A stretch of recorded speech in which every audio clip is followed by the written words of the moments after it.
Hey guys, we're going to go straight into reading chapter 9, and then after we read through chapter 9, I'm going to post a video that does a response to all the past 3 chapters that we've read, chapter 7, 8, and 9. After we read through chapter 9, I want you to go and update your character log in any way that you think you can. And then our 7, 8, and 9 response video will go through the character log and also that Venn diagram that I had asked you to do between Professor Snape and Professor McGonagall. Okay? So do that Venn diagram, update your character log after this video, and then I'll review those. I'll review some of our important quiz questions, and we'll also talk a little bit about Harry Potter versus Percy Jackson in the next response video. But for now, let's go ahead and read chapter 9. This is a fun chapter. So, in chapter 8, we saw a little bit more of Snape's true colors, Professor Snape, and we kind of went through some of Harry's kind of normal school day stuff. And in chapter 9, we see a little bit more adventure and less normalcy. So the title of chapter 9 is The Midnight Duel, and my students who are in my classroom every day know that I carry a lot of importance in titles of chapters, of whole books, of all of that.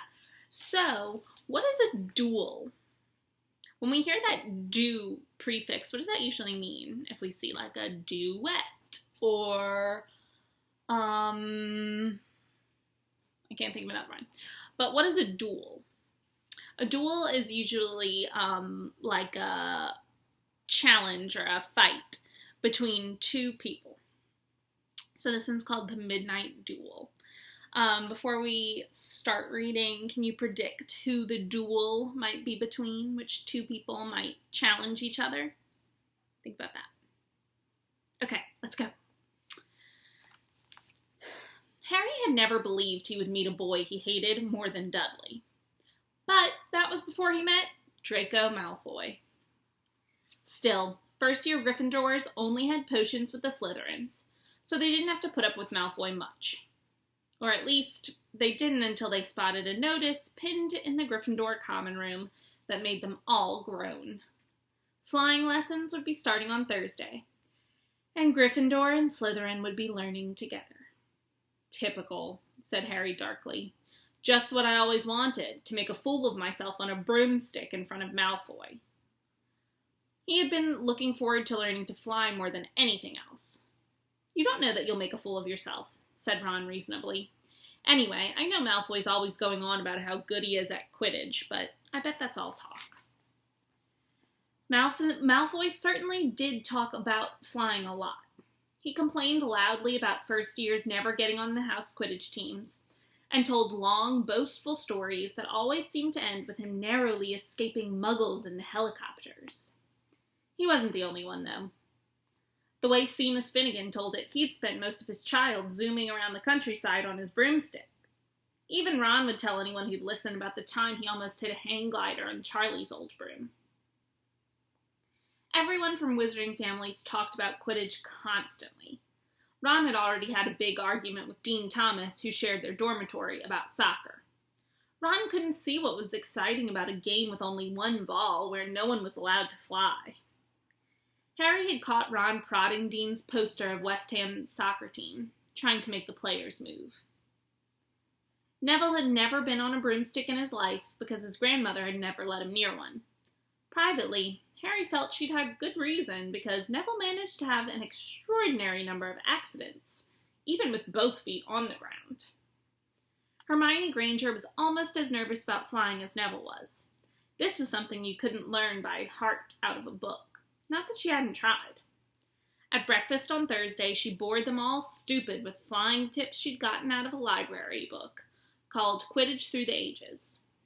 Neville was hanging on to her every word, desperate for anything that might help him hang on to his broomstick later.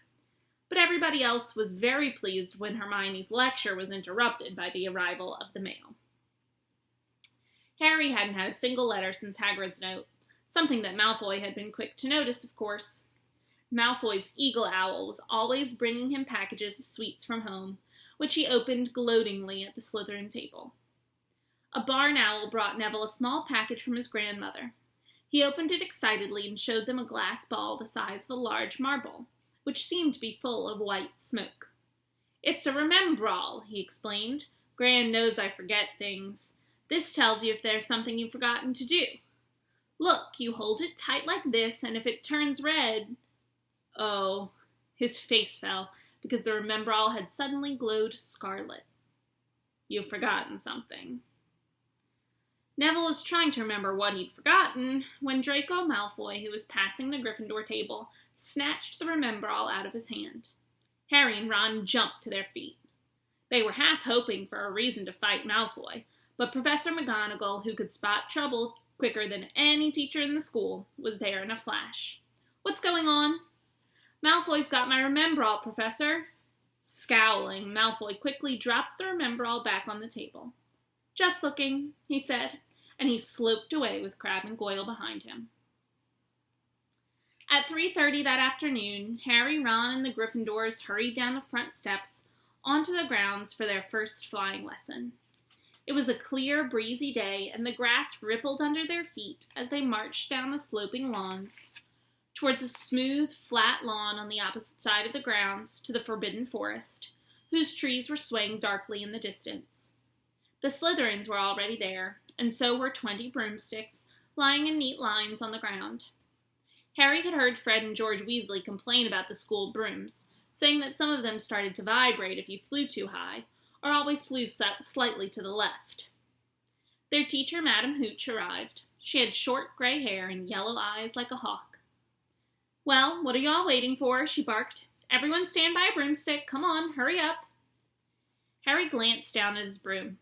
It was old, and some of the twigs stuck out at odd angles. "Stick out your right hand over your broom," called Madam Hooch at the front, "and say, 'Up!'"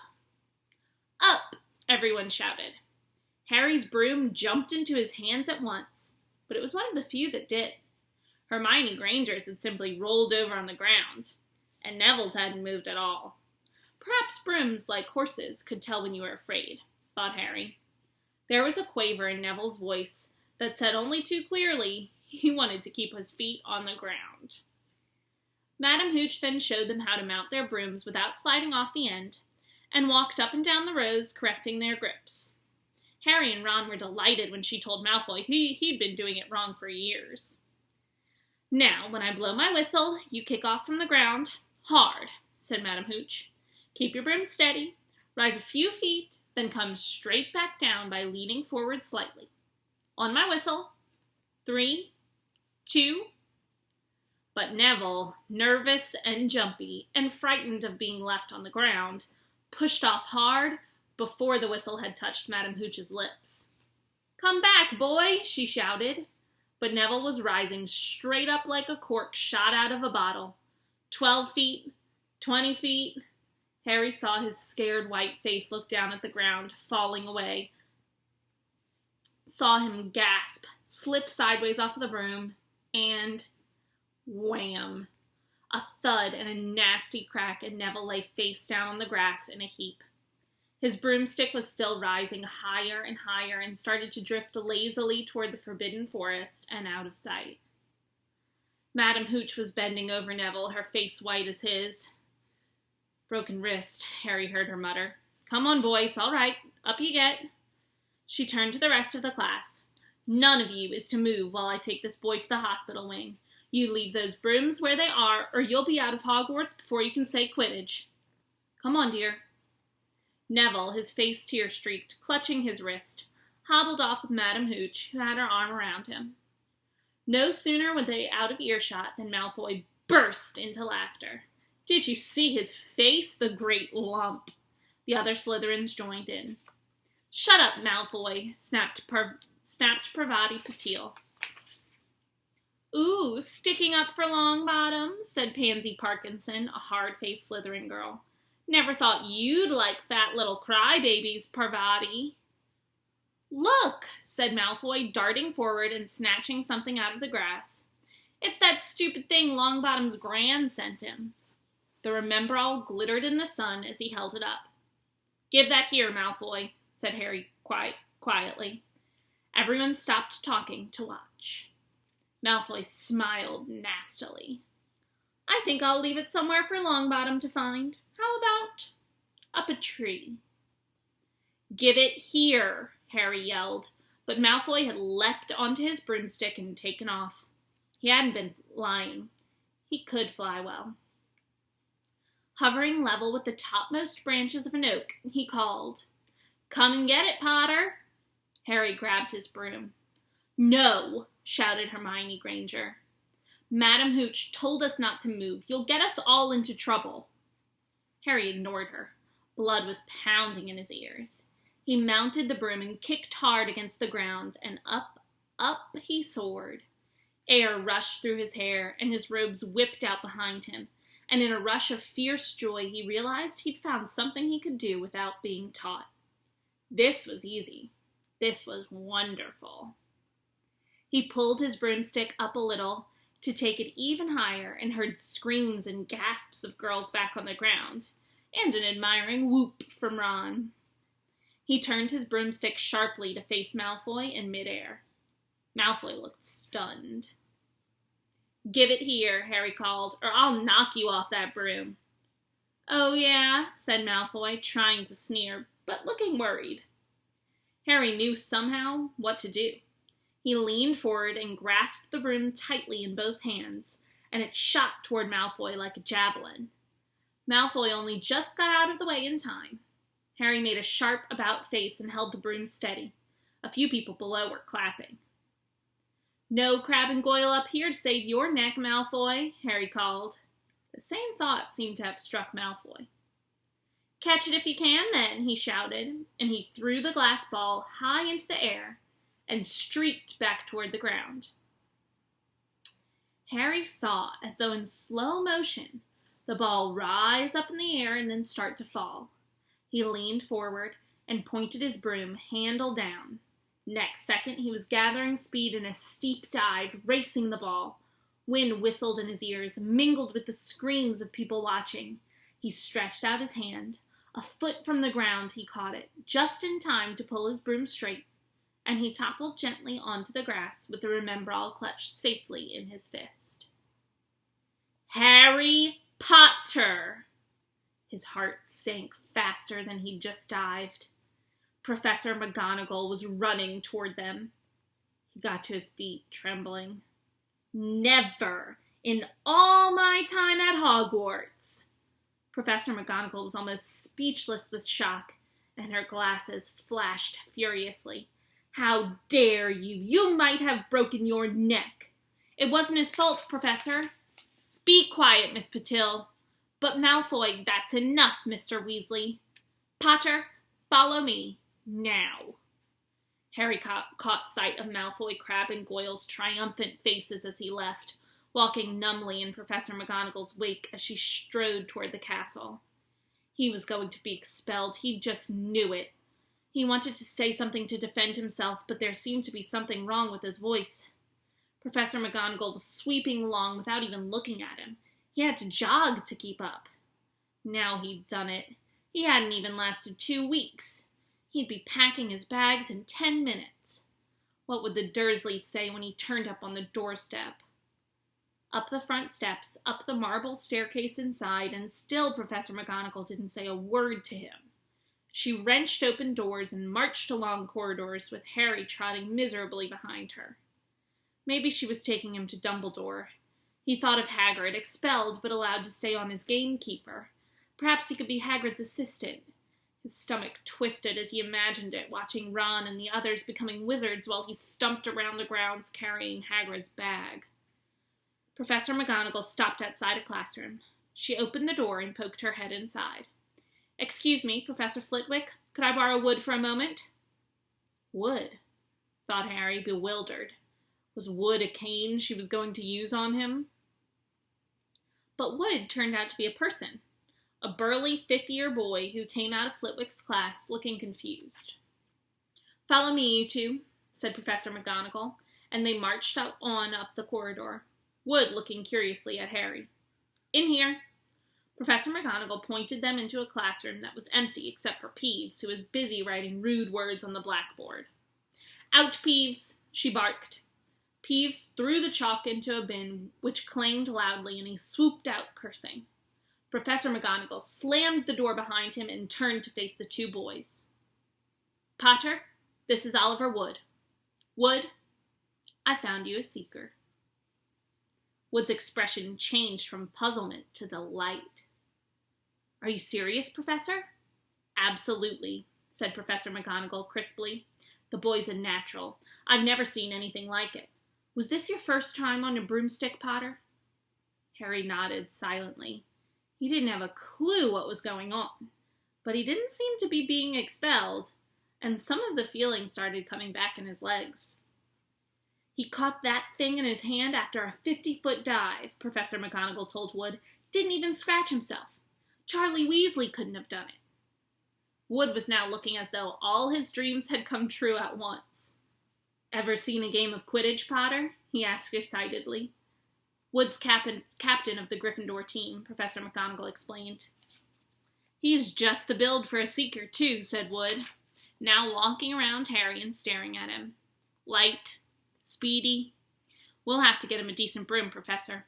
A Nimbus 2000, or a Clean Sweep 7, I'd say. I should speak to Professor Dumbledore and see if we can't bend the first-year rule. Heaven knows we need a better team than last year. Flattened in that last match by Slytherin. I couldn't look at Severus Snape in the face for weeks." Professor McGonagall peered sternly over her glasses at Harry. "I want to hear you're training hard, Potter, or I may change my mind about punishing you." Then she suddenly smiled. "Your father would have been proud," she said. "He was an excellent Quidditch player himself." So that told us a lot about Professor McGonagall. "You're joking." It was dinner time. Harry had just finished telling Ron what had happened when he'd left the grounds with Professor McGonagall. Ron had a piece of steak and kidney pie halfway into his mouth, but he'd forgotten all about it. "Seeker," he said, "but first years never. You must be the youngest house player in about—" "A century," said Harry, shoveling pie into his mouth. He felt particularly hungry after the excitement of the afternoon. "Wood told me." Ron was so amazed, so impressed, he just sat and gaped at Harry. "I start training next week," said Harry. "Only don't tell anyone. Wood wants to keep it a secret." Fred and George Weasley now came into the hall, spotted Harry, and hurried over. "Well done," said George in a low voice. "Wood told us. We're on the team too. Beaters." "I tell you, we're going to win that Quidditch Cup for sure this year," said Fred. "We haven't won since Charlie left, but this year's team is going to be brilliant. You must be good, Harry. Wood was almost skipping when he told us. Anyway, we've got to go. Lee Jordan reckons he's found a new secret passageway out of the school. Bet it's that one behind the statue of Gregory the Smarmney that we found in our first week. See ya." Fred and George had hardly disappeared when someone far less welcome turned up. Malfoy, flanked by Crabbe and Goyle. "Having a last meal, Potter? When are you getting the train back to the Muggles?" "You're a lot braver now than you were back on the ground, and you've got your little friends with you," said Harry coolly. There was, of course, nothing at all little about Crabbe and Goyle. But as the high table was full of teachers, neither of them could do more than crack their knuckles and scowl. "I'd take you on any time on my own," said Malfoy. "Tonight, if you want. Wizard's duel. Wands only. No contact." "What's the matter? Never heard of a wizard's duel before, I suppose?" "Of course he has," said Ron, wheeling around. "I'm his second. Who's yours?" Malfoy looked at Crabbe and Goyle, sizing them up. "Crabbe," he said. "Midnight all right? We'll meet you in the trophy room. That's always unlocked." When Malfoy had gone, Ron and Harry looked at each other. "What is a wizard's duel?" said Harry. "And what do you mean you're my second?" "Well, a second's there to take over if you die," said Ron casually, getting started at last on his cold pie. Catching the look on Harry's face, he added quickly, But people only die in proper duels, with real wizards. The most you and Malfoy will be able to do is send sparks at each other. Neither of you knows enough magic to do any real damage. I bet he expected you to refuse anyway. And what if I wave my wand and nothing happens? Throw it away and punch him on the nose, Ron suggested. Excuse me. They both looked up. It was Hermione Granger. Can't a person eat in peace in this place? Said Ron. Hermione ignored him and spoke to Harry. I couldn't help overhearing what you and Malfoy were saying. I bet you could, Ron muttered. And you mustn't go wandering around the school at night. Think of the points you'll lose Gryffindor if you're caught. And you're bound to be. It's really very selfish of you. And it's really none of your business, said Harry. Goodbye, said Ron. All the same, it wasn't what you'd call the perfect end to the day, Harry thought, as he lay awake much later listening to Dean and Seamus fall asleep. Neville wasn't back from the hospital wing. Ron had spent all evening giving him advice, such as, if he tries to curse you, you'd better dodge it, because I can't remember how to block them. There was a very good chance they were going to get caught by Filch or Mrs. Norris, and Harry felt he was pushing his luck, breaking another school rule today. On the other hand, Malfoy's sneering face kept looming up out of the darkness. This was his big chance to beat Malfoy face to face. He couldn't miss it. 11:30, Ron muttered at last. We'd better go. They pulled on their bathrobes, picked up their wands, and crept across the tower room, down the spiral staircase, and into the Gryffindor common room. A few embers were still growing in the fireplace, turning all the armchairs into hunched black shadows. They'd almost reached the portrait hole when a voice spoke from the chair nearest them. I can't believe you're going to do this, Harry. A lamp flickered on. It was Hermione Granger, wearing a pink bathrobe and a frown. You, said Ron furiously, go back to bed. I almost told your brother, Hermione snapped. Percy, he's a prefect. He'd put a stop to this. Harry couldn't believe anyone could be so interfering. Come on, he said to Ron. He pushed open the portrait of the fat lady and climbed through the hole. Hermione wasn't going to give up that easily. She followed Ron through the portrait hole, hissing at them like an angry goose. Don't you care about Gryffindor? Do you only care about yourselves? I don't want Slytherin to win the House Cup, and you'll lose all the points I got from Professor McGonagall for knowing about switching spells. Go away. All right, but I warned you. You just remember what I said. When you're on the train home tomorrow, you're so... But what they were, they didn't find out. Hermione had turned to the portrait of the fat lady to get back inside and found herself facing an empty painting. The fat lady had gone on a nighttime visit, and Hermione was locked out of Gryffindor Tower. Now what am I going to do? She asked shrilly. That's your problem, said Ron. We've got to go. We're going to be late. They hadn't even reached the end of the corridor when Hermione caught up with them. I'm coming with you, she said. You are not. Do you think I'm going to stand out here and wait for Filch to catch me?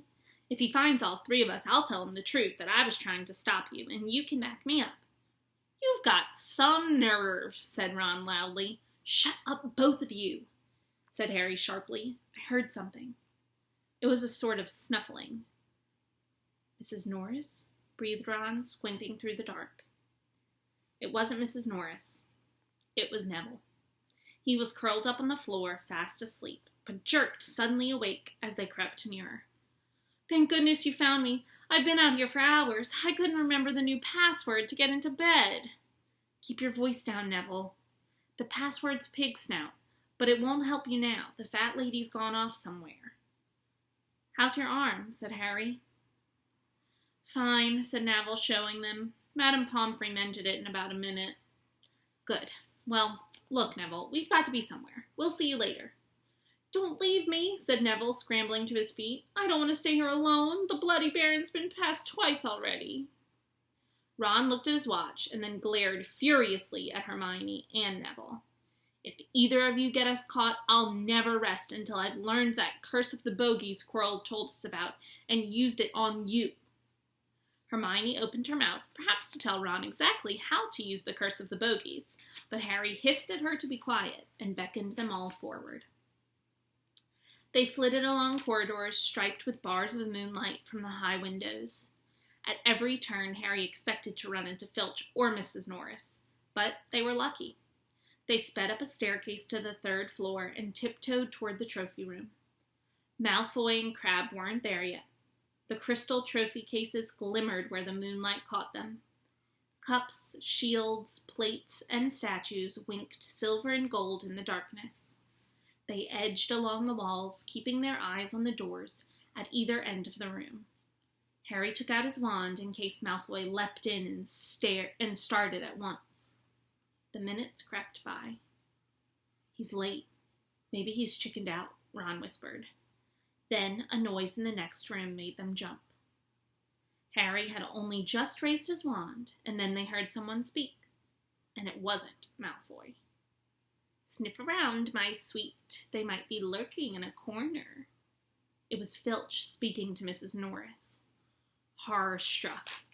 Harry waved madly at the other 3 to follow him as quickly as possible.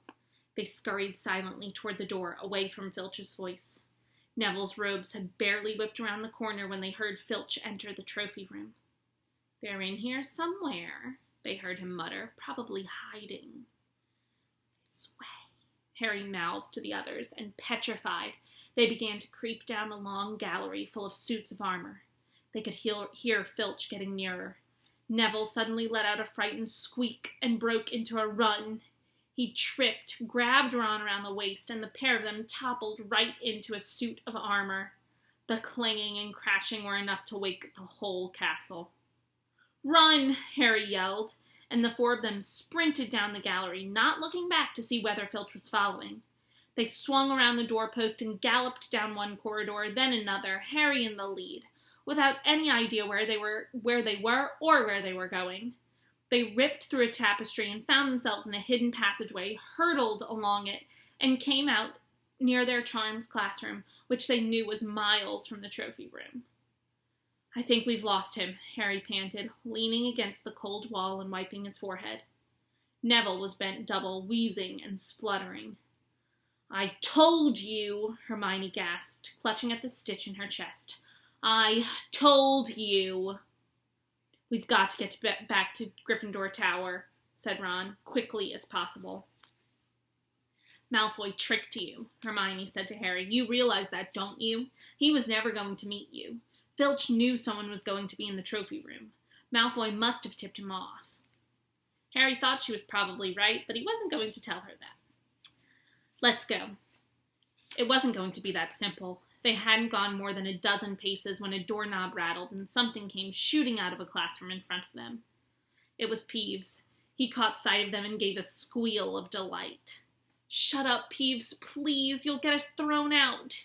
Peeves cackled. Wandering around at midnight, ickle firsties. Tut, tut, tut, naughty, naughty, you'll get caughty. "Not if you don't give us away, Peeves, please." "Should tell Filch, I should," said Peeves in a saintly voice, but his eyes glittered wickedly. "It's for your own good, you know." "Get out of the way," snapped Ron, taking a swipe at Peeves. This was a big mistake. "Students out of bed!" Peeves bellowed. "Students out of bed, down the Charms corridor!" Ducking under Peeves, they ran for their lives, right to the end of the corridor, where they slammed into a door, and it was locked. This is it," Ron moaned as they pushed helplessly at the door. "We're done for. This is the end." They could hear footsteps, Filch running as fast as he could towards Peeves' shouts. "Oh, move over," Hermione snarled. She grabbed Harry's wand, tapped the lock, and whispered, "Alohomora." The lock clicked and the door swung open. They piled through it, shut it quickly, and pressed their ears against it, listening. "Which way did they go, Peeves?" Filch was saying. "Quick, tell me." "Say, please. Don't mess with me, Peeves. Now where did they go?"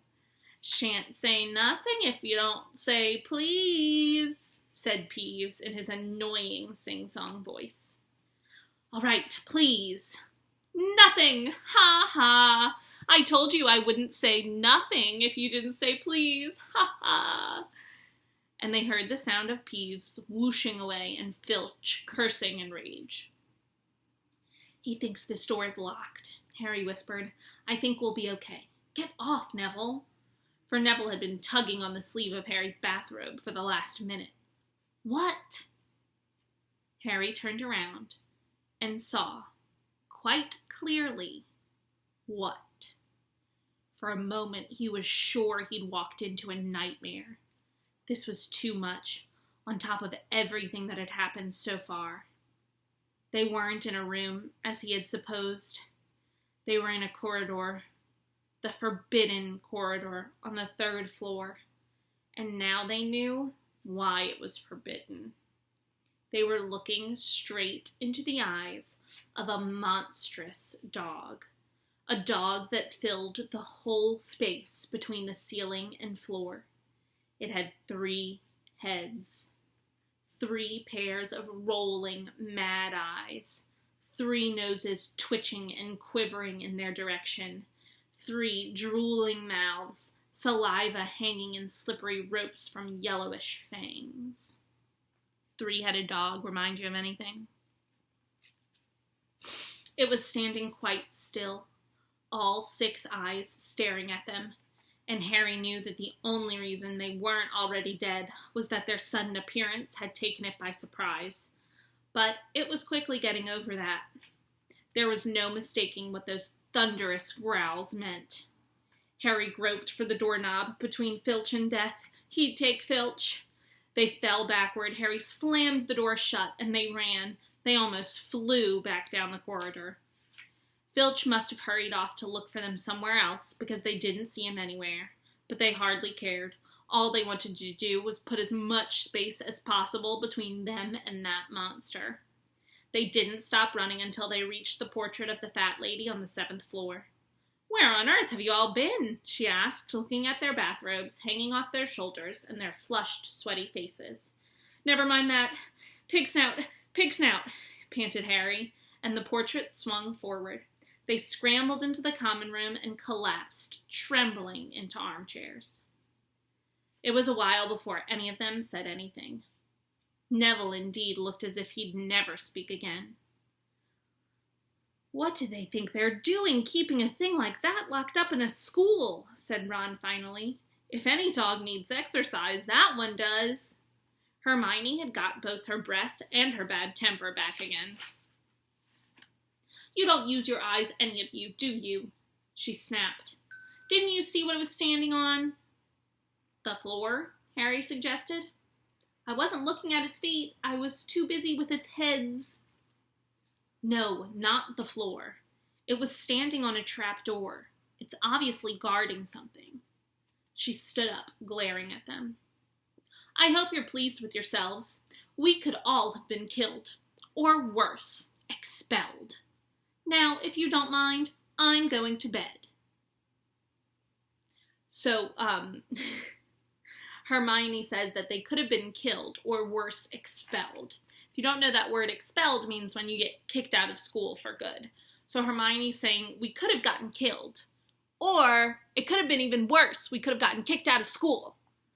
So what does that say about Hermione and maybe her motivations and her priorities as a person? Ron stared after her, his mouth open. "No, we don't mind," he said. "You'd think we dragged her along, wouldn't you?" But Hermione had given Harry something else to think about as he climbed back into bed. The dog was guarding something. What had Hagrid said? Gringotts was the safest place in the world for something you wanted to hide, except perhaps Hogwarts. It looked as though Harry had found out where the grubby little package from Vault 713 was. Pay close attention to that last little piece. It's very important. All right, see you soon for Chapter 10. Love you, miss you, mean it.